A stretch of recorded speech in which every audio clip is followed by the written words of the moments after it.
आ गया, ठीक बात है। तो मेरे साथ साथ देखेंगे आपने लिखा क्या, आपने लिखा, देखेंगे मेरे साथ साथ, Accounting System Automation, also known as Accounting Information System or AIS. It is a computer-based system of collection, storage and processing of financial and accounting data. मतलब फाइनेंस और अकाउंटिंग डेटा का जो हम कलेक्शन करेंगे वो मैनुअल तरीके से नहीं करेंगे, कैसे करेंगे, कंप्यूटराइज सिस्टम के थ्रू। आपने डेटा का कलेक्शन क्यों किया, ताकि सर जी फिर हम उसे प्रोसेस कर सके, ओके। फिर आप इसे क्या करेंगे, कलेक्ट करके लेट्स स्टोर करेंगे, फिर उसे प्रोसेस करेंगे और उसके प्रोसेसिंग के बाद आप रिपोर्ट्स बनाएंगे और वो रिपोर्ट्स इंटरनल पर्पस के लिए भी यूज हो सकता है, मतलब हमारे मैनेजमेंट के लिए, डिसीजन मेकिंग के लिए, और वो रिपोर्ट्स एक्सटर्नल पर्पस के लिए भी यूज हो सकते हैं, क्योंकि उन्हीं रिपोर्ट्स के बेसिस पे हो सकता है कि शेयर होल्डर को भी पता चलेगा कि कंपनी कैसा परफॉर्म कर रही है, और उसी को भी पता चलेगा कि कंपनी के फाइनेंशियल रिपोर्ट्स हमारे पास आए या नहीं आए, हमारे स्टॉक एक्सचेंज को भी पता चलेगा कि कंपनी किस तरीके का परफॉर्म कर रही है। जिन लोगों ने हमें कर्जा दिया हुआ है, मतलब जो बैंक या फाइनेंशियल इंस्टीट्यूशंस, उनको भी पता चलेगा कि हम कैसा परफॉर्म कर रहे हैं। तो वो रिपोर्ट्स के बेसिस पे ही सबको ये बात पता चलेगी, और वो रिपोर्ट्स हमें कौन जनरेट करके देगा, अकाउंटिंग इंफॉर्मेशन सिस्टम या फिर अकाउंटिंग सिस्टम ऑटोमेशन, जो कि कंप्यूटर बेस्ड सिस्टम है डेटा के कलेक्शन का। सर जी कौन से डेटा के कलेक्शन का, फाइनेंशियल एंड अकाउंटिंग डेटा के कलेक्शन का। बहुत ध्यान से मेरी बात सुनिएगा, कौन से मतलब किस प्रकार के डेटा की बात कर रहे हैं हम, फाइनेंशियल और अकाउंटिंग। इसके अलावा हम किसी और डेटा की बात नहीं कर रहे, क्योंकि हम कौन से इंफॉर्मेशन सिस्टम की बात कर रहे हैं, वो इंफॉर्मेशन सिस्टम डियर जो कि अकाउंट से डील करते हैं। मैं आपको छोटी सी बात बताना चाहता हूं, सर जी क्या आपका चैप्टर नंबर 4 है जो आईटी का, वो पूरी तरीके से अलग अलग प्रकार के इंफॉर्मेशन सिस्टम पे ही डिवोटेड है। मतलब हमारे पास अकाउंटिंग इंफॉर्मेशन सिस्टम सिर्फ एक प्रकार का इंफॉर्मेशन सिस्टम है, इसके अलावा भी बहुत सारे इंफॉर्मेशन सिस्टम होते हैं जो अलग अलग पर्पसेस के लिए इस्तेमाल किए जाते हैं, ठीक बात है। तो सर जी अकाउंटिंग इंफॉर्मेशन सिस्टम किस पर्पस के लिए इस्तेमाल होता है, हमारे फाइनेंशियल और अकाउंटिंग ट्रांजैक्शंस के लिए इस्तेमाल होता है, ताकि हम अपडेटेड और जल्दी से अपने फाइनेंशियल और अकाउंटिंग डेटा को प्रोसेस कर सकें और तेजी से हम उसे इस्तेमाल में लेकर आ सकें। आई होप आपको बात समझ आई। ओके, आगे देखिएगा, basic functions of management accounting information system. There are 3 basic functions, ध्यान दीजिएगा, 3 बेसिक फंक्शंस। अगर एग्जाम में क्वेश्चन आता है अकाउंटिंग इंफॉर्मेशन सिस्टम के बेसिक फंक्शन बताएं, तो आपको बस 3 बातें लिखनी है, इसके अलावा कुछ नहीं लिखना। सबसे पहला फंक्शन होता है dear collect and store data. मतलब सर जी आप क्या करें, आप फाइनेंशियल और अकाउंटिंग ट्रांजैक्शंस के डेटा को कलेक्ट करें और स्टोर करें। मेरी बात ध्यान दीजिएगा, फाइनेंशियल और अकाउंटिंग ट्रांजैक्शंस के डेटा कहां से आएंगे, सोर्स डॉक्यूमेंट से।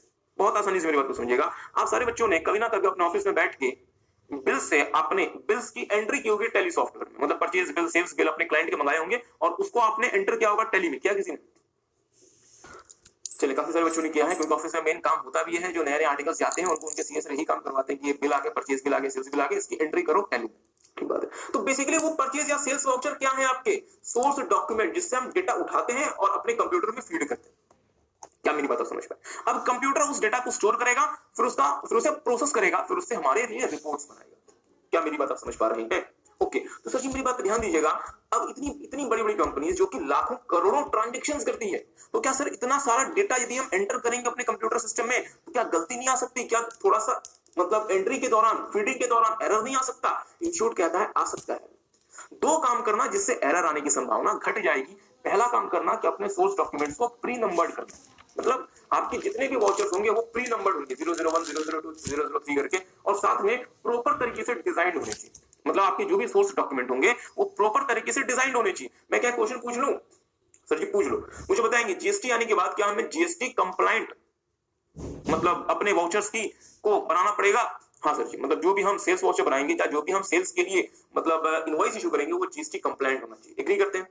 मींस मुझे प्रॉपर तरीके से उस इनवॉइस को क्या करना पड़ेगा, डिजाइन करना पड़ेगा। इसका फायदा मुझे क्या होगा कि मुझे जीएसटी में भी मदद मिल जाएगी, और जब मैं उसकी एंट्री करूंगा अपने सिस्टम में, मतलब मैं जब उसकी फीडिंग करूंगा तो वो फीडिंग भी सही से हो जाएगी। तो मैं आपको सिर्फ यहाँ पे एक बात बताना चाहते हैं डियर, कि आपको यदि आप चाहते हैं, सर जी क्या, यदि आप चाहते हैं कि आपके जो ट्रांजैक्शंस हैं वो सही तरीके से रिकॉर्ड हो जाएं, एफिशिएंट और एक्यूरेट तरीके से रिकॉर्ड हो जाएं, तो आप 2 काम करें। पहला काम आप क्या करें कि आप अपने सोर्स डॉक्यूमेंट को प्री नंबर्ड करें, और दूसरा इसे प्रॉपर तरीके से डिजाइन करें। अगर आप ये 2 काम कर लेंगे तो आपके जो मतलब ट्रांजैक्शंस हैं वो सही प्रकार से आपके सिस्टम में एंटर हो जाएंगे, ठीक बात है। तो सबसे पहला काम है, सबसे पहला फंक्शन क्या है, कलेक्ट एंड स्टोर डेटा। दूसरा काम क्या होगा, इसी डेटा को किसमें चेंज करना, जनरल एंट्रीज में चेंज करना। और जनरल एंट्री कैसी होनी चाहिए, क्रोनोलॉजिकल रिकॉर्ड, मतलब मींस वो किस तरीके की होनी चाहिए, क्रोनोलॉजिकल ऑर्डर में होनी चाहिए, ताकि जिस डेट में जो ट्रांजैक्शन हुआ है उसको आप जनरल के फॉर्म से आइडेंटिफाई कर सकते हैं। और जनरल एंट्री जो होती है वो मैनेजमेंट को भी हेल्प करती है डिसीजन मेकिंग के लिए। प्लीज यहां ध्यान दीजिएगा, आपस में बात ना करें, ध्यान देंगे। हाँ ठीक है, नहीं जो बच्चे अभी आए कृपया बैठिए। ओके, अब कृपया यहां ध्यान देंगे। तीसरा, सेफ गार्ड ऑर्गेनाइजेशनल एसेट्स। अब ये बहुत अजीब सी बात है। थोड़ा सा आपको और इसको थोड़ा सा डिटेल में लेके जाना चाहते हैं, मेरी बात पर ध्यान दीजिएगा। ऐसे तो ये बातें हम आपके साथ बहुत डिटेल में करेंगे चैप्टर नंबर 2 में भी और चैप्टर नंबर 4 में भी। देखेंगे डियर, एक होता है information system.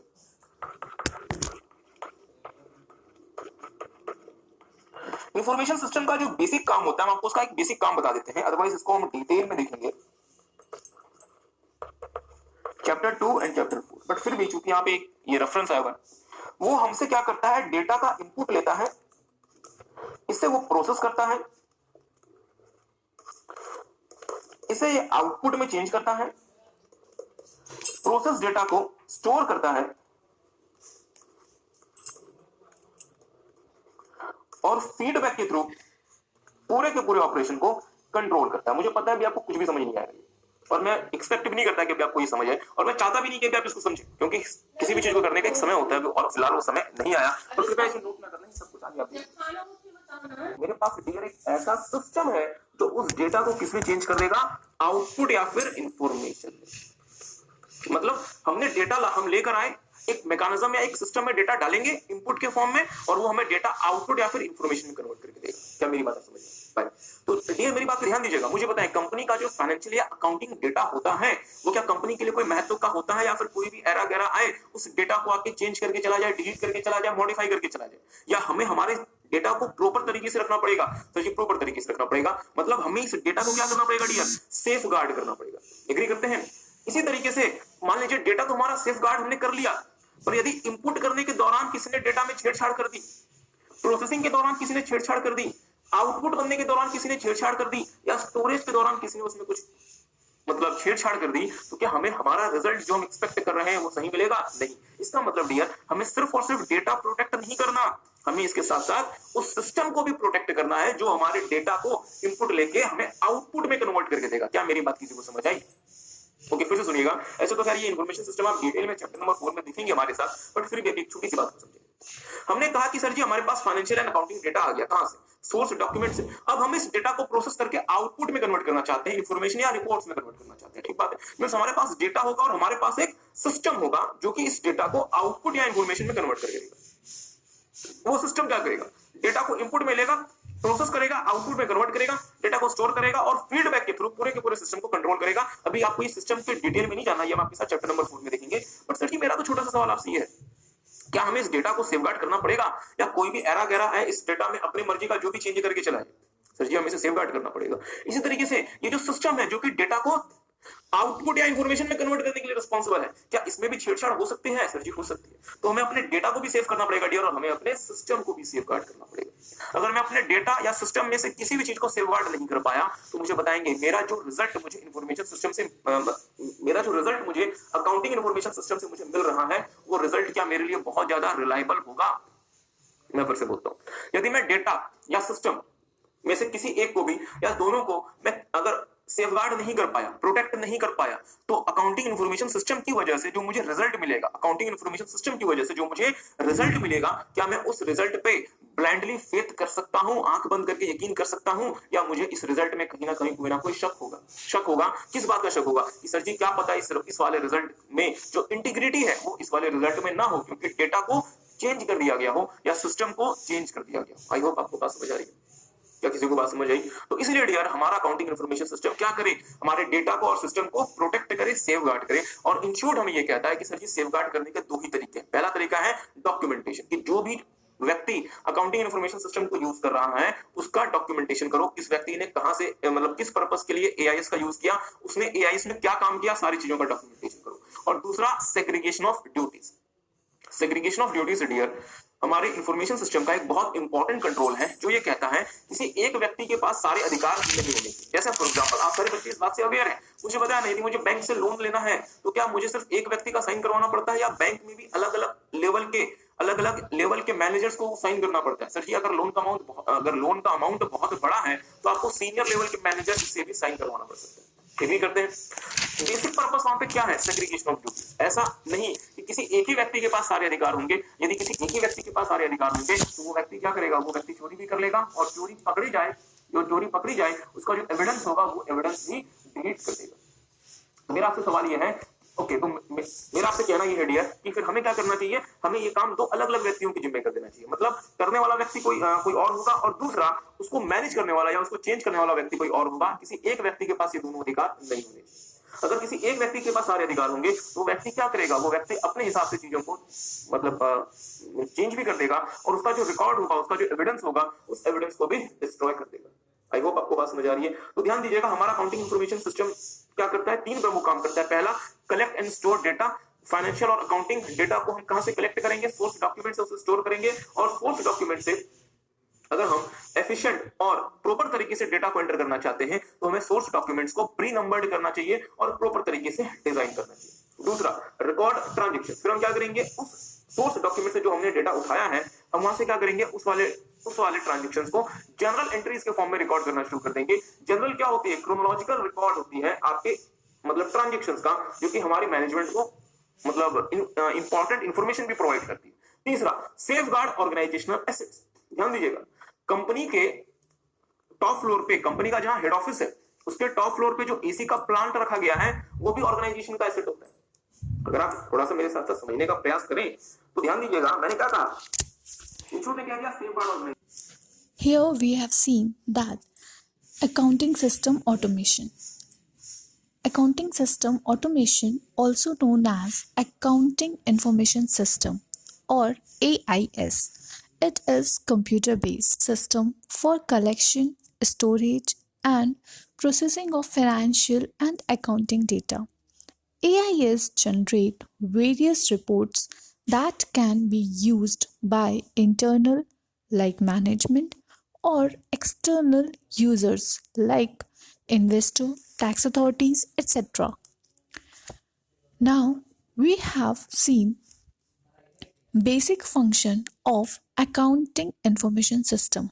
There are three basic function of AIS are as follow. First one is collect and store data. Collecting and storing data about financial and accounting transaction from the source document. Accuracy and efficiency in recording transaction can be improved if source document is pre-numbered and properly designed. Second is record transaction. After collecting and storing data, we have to record transaction. Record the transaction into journals. Journal is a chronological record of what occurred and provides important information to the management. Last one is safeguard or organizational assets. Provide safeguard to the organizational assets like data and systems through proper documentation and segregation of the duties. तो आप सब बच्चे तो आप अगर तो मतलब सबने बना लिया इसे, तो डियर ध्यान दीजिएगा हो क्या है, व्हाट इज गोइंग ऑन। हमने कहा अब इस बात को इमेजिन करें कि अगर हमें किसी कंपनी का अकाउंटिंग इंफॉर्मेशन सिस्टम बनाना है तो सर जी अकाउंटिंग में तो बहुत सारे ट्रांजैक्शंस होते होंगे, परचेज के, सेल्स के, सैलरी पेमेंट के, हमने फंड रेज किया, हमने इक्विटी शेयर कैपिटल रेज किया, हमने अपने शेयर होल्डर्स को डिविडेंड पे किया, मतलब there can be an number of transactions. तो सबसे पहले क्या होगा, हमारा जो अकाउंटिंग इंफॉर्मेशन सिस्टम है ये सारे के सारे ट्रांजैक्शंस को 5 हेड में क्लासिफाई करेगा। एक का नाम है फाइनेंसिंग, दूसरे का नाम है रेवेन्यू, तीसरे का नाम है एक्सपेंडिचर, चौथे का नाम है ह्यूमन रिसोर्स, पांचवें का नाम है प्रोडक्शन। मतलब सारे के सारे ट्रांजैक्शंस को 5 हेड्स में क्लासिफाई करेगा, financing, revenue, expenditure, human resource और प्रोडक्शन। ओके, तो सर ये फाइनेंसिंग के हेड में कौन से ट्रांजैक्शंस आएंगे, ऐसे ट्रांजैक्शंस जो डील करते हैं ऑब्टेनिंग फंड। जैसे अगर आपने नया इक्विटी शेयर इशू किया मार्केट में तो वहां से जो पैसा आया तो उसकी एंट्री कहां जाएगी, financing cycle. Repay to creditor, अगर आपने अपने क्रेडिटर्स को पेमेंट कर दी तो वो भी कहां क्लासिफाई होगा, फाइनेंसिंग साइकिल में। प्रॉफिट डिस्ट्रीब्यूशन टू इन्वेस्टर्स, अगर आप अपने इन्वेस्टर्स को प्रॉफिट डिस्ट्रीब्यूट करते हैं, मतलब अगर आप उन्हें डिविडेंड बांटते हैं तो इंस्टीट्यूट के हिसाब से वो भी कहां जाएगा, फाइनेंसिंग साइकिल में। हम आपके साथ ये जो अकाउंटिंग इंफॉर्मेशन सिस्टम पढ़ रहे हैं डियर, ये आपके टैली सॉफ्टवेयर के हिसाब से नहीं है, ये हमारे आईसीआई के हिसाब से, ठीक बात। दूसरा रेवेन्यू साइकिल, रेवेन्यू साइकिल में क्या आएगा, activities of selling and collecting payment of, मतलब जो आप सेल करेंगे और जो उससे पेमेंट आएगी वो दोनों ट्रांजैक्शंस कहां जाएंगे, रेवेन्यू साइकिल में, ठीक बात है। तीसरा एक्सपेंडिचर साइकिल में जो आप बाय करेंगे और जो आप उसके लिए पेमेंट करेंगे वो जाएगा एक्सपेंडिचर साइकिल में, ध्यान दीजिएगा। एक्सपेंडिचर साइकिल में सैलरी की पेमेंट नहीं आएगी, क्योंकि हमारा इंस्टीट्यूट कहता है कि सैलरी की पेमेंट जाएगी एचआर साइकिल, क्योंकि सैलरी आपने अपने ह्यूमन रिसोर्स को पे करनी है, तो ह्यूमन रिसोर्स की जो पेमेंट होगी वो ह्यूमन रिसोर्स साइकिल में जाएगी। तो मैं ये कंक्लूड कर सकता हूं कि सैलरी के अलावा जो भी खर्च होंगे वो कहां चले जाएंगे इंडिया, एक्सपेंडिचर साइकिल में। ठीक बात। ओके, पांचवा क्या है हमारा, प्रोडक्शन साइकिल। तो प्रोडक्शन साइकिल में इंस्टीट्यूट कहता है कि जो आपको प्रोसेसिंग करनी है प्रोडक्शन के लिए, रॉ मटेरियल को फिनिश गुड्स में कन्वर्ट करना है, तो वो जो एक्टिविटीज होंगी वो जाएंगी आपकी प्रोडक्शन साइकिल में, तो वो जाएंगी आपकी प्रोडक्शन साइकिल में। तो थोड़ा सा ध्यान दीजिएगा, it involves manufacturing products, converting raw material into finish goods. तो मेरे साथ साथ फिर से देखिएगा, सबसे पहला काम है, हम आपके साथ क्या पढ़ रहे हैं, स्टेप्स इन्वॉल्वड इन एआईएस। तो सबसे पहला काम है सर जी प्रोसेसिंग साइकिल। प्रोसेसिंग साइकिल में जितने भी ट्रांजैक्शन हो रहे हैं वो 5 हेड में जाएंगे। कौन कौन से, फाइनेंसिंग में, रेवेन्यू में, एक्सपेंडिचर में, ह्यूमन रिसोर्स में और प्रोडक्शन में। फाइनेंसिंग हेड में हमारे जो ट्रांजैक्शन जाएंगे वो जाएंगे ऐसे ट्रांजैक्शन जो कि फंड रेज करने से या रीपे करने से डील करते हैं। रेवेन्यू साइकिल में वो ट्रांजैक्शन जाएंगे जो कि गुड्स को सेल करने से और उसकी पेमेंट कलेक्ट करने से डील करते हैं। एक्सपेंडिचर साइकिल में वो ट्रांजैक्शन जाएंगे जो कि क्रेडिटर्स को पे करने से डील करते हैं। रॉ मटेरियल की आपने रॉ मटेरियल परचेज किया उसके पेमेंट से डील करते हैं। ह्यूमन रिसोर्स साइकिल में वो ट्रांजैक्शन जाएंगे जो कि एम्प्लॉय से डील करते हैं। आपने अपने लेट से मतलब एमडी को सैलरी पे की तो वो कहां जाएगा, ह्यूमन रिसोर्स साइकिल में। और प्रोडक्शन साइकिल में वो ट्रांजैक्शन आएंगे जो कि रॉ मटेरियल के फिनिश गुड्स में कन्वर्जन से डील करते हैं। आई होप आपको बात समझ आई। तो ये सारे के सारे ट्रांजैक्शन हमारे पास आ गए जनरल के फॉर्म में। फिर हम क्या बनाएंगे, लेजर और रिपोर्ट जनरेट करेंगे। ध्यान दीजिएगा, here data is processed, ledgers are updated and reports are prepared. मतलब आप क्या करेंगे, अपने डेटा को प्रोसेस करेंगे, अपने लेजर्स को अपडेट करेंगे और फाइनली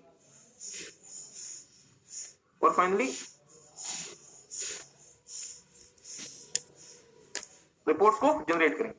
आई होप आपको बात समझ आ रही है। और तीसरा होता है डियर डेटा प्रोसेसिंग साइकिल। याद करें, हमने आपको क्या कहा था, अकाउंटिंग इंफॉर्मेशन सिस्टम भी क्या है, एक प्रकार का इंफॉर्मेशन सिस्टम। और कोई भी इंफॉर्मेशन सिस्टम क्या करता है, सिर्फ डेटा को इनपुट लेता है, प्रोसेस करके आउटपुट में कन्वर्ट करता है, स्टोरेज करता है और फीडबैक के थ्रू पूरे के पूरे मैकेनिज्म को कंट्रोल करता है। तो अकाउंटिंग इंफॉर्मेशन सिस्टम भी क्या करेगा, यही तो करेगा, डेटा को इनपुट लेगा, प्रोसेस करेगा, आउटपुट में कन्वर्ट करेगा, स्टोरेज का काम करेगा और फीडबैक के थ्रू पूरे के पूरे मैकेनिज्म को कंट्रोल करेगा। तो यही काम हम यहाँ पर भी देखेंगे, इसे हम क्या नाम देंगे, डेटा प्रोसेसिंग साइकिल।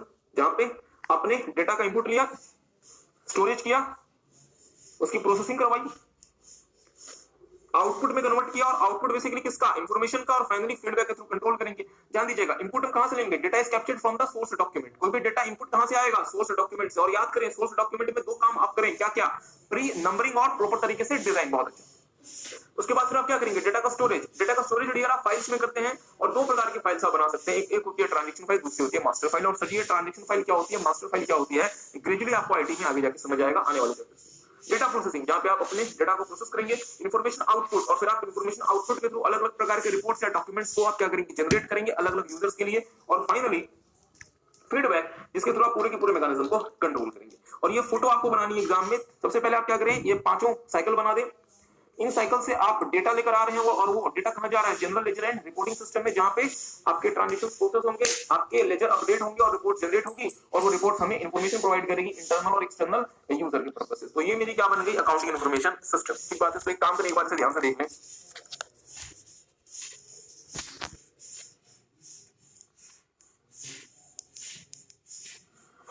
ध्यान दीजिएगा, हमने जैसे आपको बताया कि कंपनी का इंफॉर्मेशन सिस्टम होता है basically accounting information system. But ये किस पे फोकस होता है, अकाउंटिंग के काम को लेके। इंफॉर्मेशन सिस्टम का जो बेसिक काम होता है वो होता है डेटा का इनपुट लेके प्रोसेस करके आउटपुट बनाना, स्टोरेज करना, फीडबैक के थ्रू पूरे के पूरे मैकेनिज्म को कंट्रोल करना। और उसके जनरल कंपोनेंट्स क्या होते हैं, पीपल, डेटा, हार्डवेयर, सॉफ्टवेयर और टेलीकम्युनिकेशन नेटवर्क। ठीक बात है।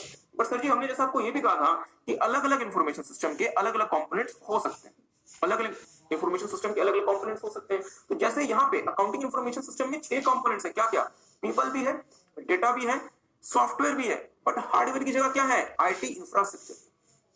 ठीक बात है। यहाँ पे टेलीकम्युनिकेशन नेटवर्क जैसा कोई कंपोनेंट नहीं है। इसके अलावा 2 और कंपोनेंट है। क्या क्या, प्रोसीजर एंड इंस्ट्रक्शंस, जो कि मैकेनिज्म बताते हैं जिसके थ्रू आप अलग अलग डिपार्टमेंट से डेटा को कलेक्ट कर सकते हैं, स्टोर कर सकते हैं, प्रोसेस कर सकते हैं। और फाइनली सबसे important component internal controls.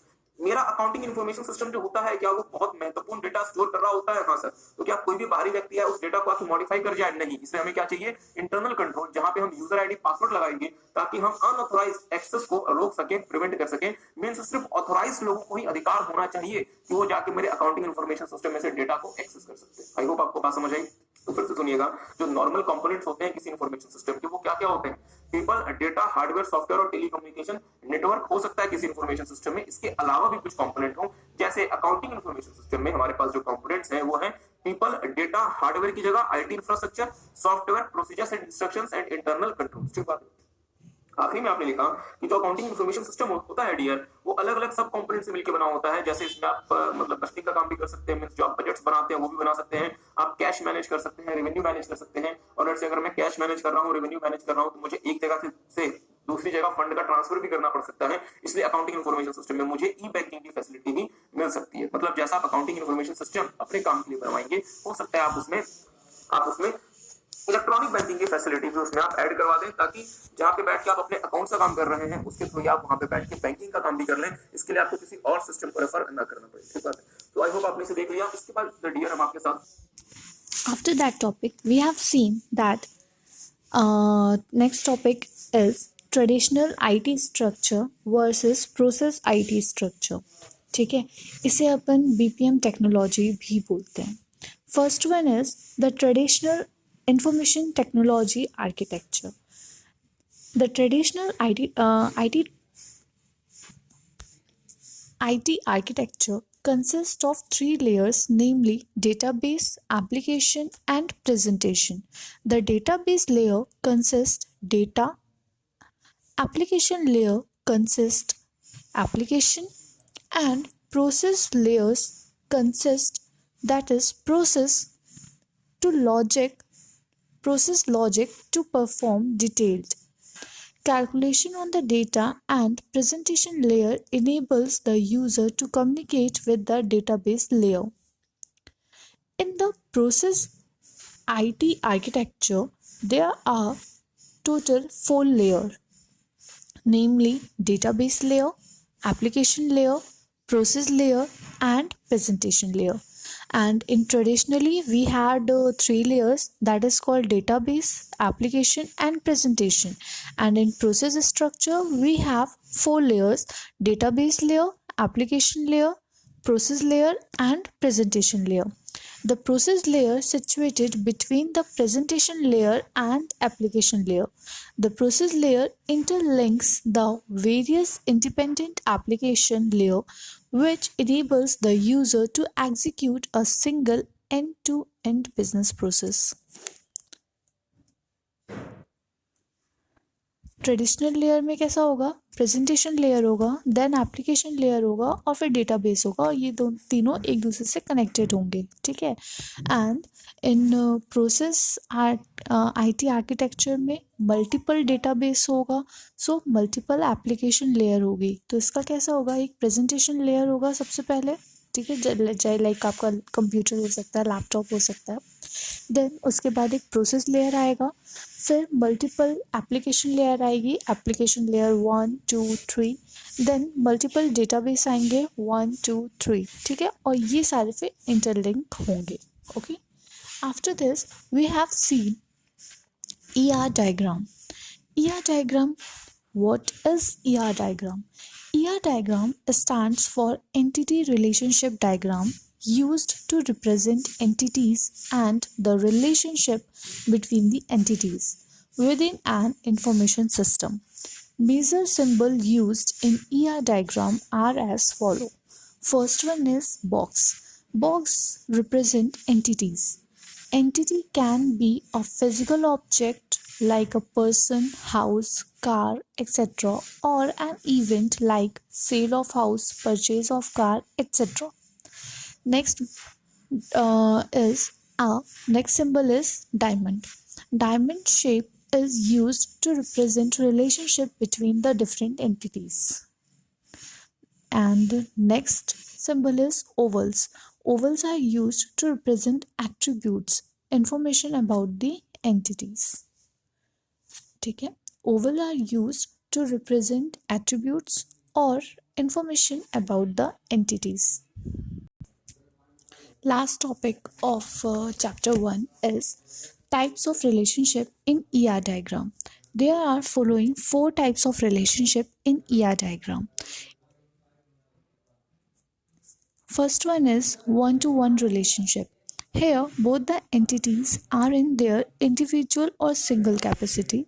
It is shown by a line connectivity connecting two entities. ठीक है? For example, each classroom is headed by one teacher. Second one is one-to-many relationship. Here, the originating like entity is a single capacity, but the destination entity is in multiple capacity. Okay, here the originating entity is in single capacity, but the destination entity is in multiple capacity. It is shown by a line connecting two entities with crow foot symbol denoting the destination entity. For example, one minister is in charge of many officers. Third relationship is many to one relationship. It is the opposite of one to many relationship. For example, many officers are governed by one minister. Fourth one is many to many relationship. Here, both the source and destination entity are in their multiple capacity. For example, a student can enroll the multiple course simultaneously. Approaches to mapping system. The purpose of mapping is to define the activities involved in the business process and to find opportunities for the improvement in the current process. Some of the popular mapping techniques used by the business organization are as follow. First one is ER diagram. Second one is DF diagram, that is data flow diagram. Third one is flow chart. Fourth one is decision tree, and last one is decision table. We have seen ER diagram, right? Now we are continue with data flow diagram. Data flow diagram is a graphical representation of the flow of data through an information system. A DFD illustration technical or business process with the help of external data is stored. The data following from the process to another and results. The four major DFD components are as follow. First one is entity and इसका symbol क्या होगा? Just like a box, that is rectangular box. Second one is process. For process we have used a oval symbol or a segmented rectangle. Then data store. For data store we use letter retrievals. Okay.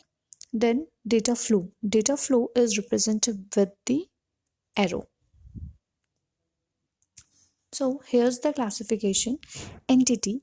An entity is the source or destination of the data, also referred as an agent, etc.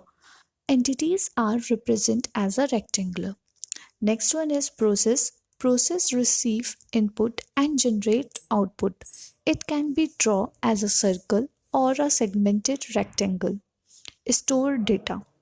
The data store is where a process stores data between the processes for the later retrievals. Files and tables are considered as a data store. Last one is data flow. The data flow is the movement of data between the entity and the process, and the data is stored and it is represented by a arrow. Our next topic is advantages of the data flow diagram, or apart from this we have to see the limitation of using data flow diagram. Similarly, then flow chart का benefit, उसके advantages, उसकी limitation. Now next is flow chart का difference between flow chart and data flow diagram. ठीक है. Similarly, decision tree के advantages and limitation. You can read it from the book directly.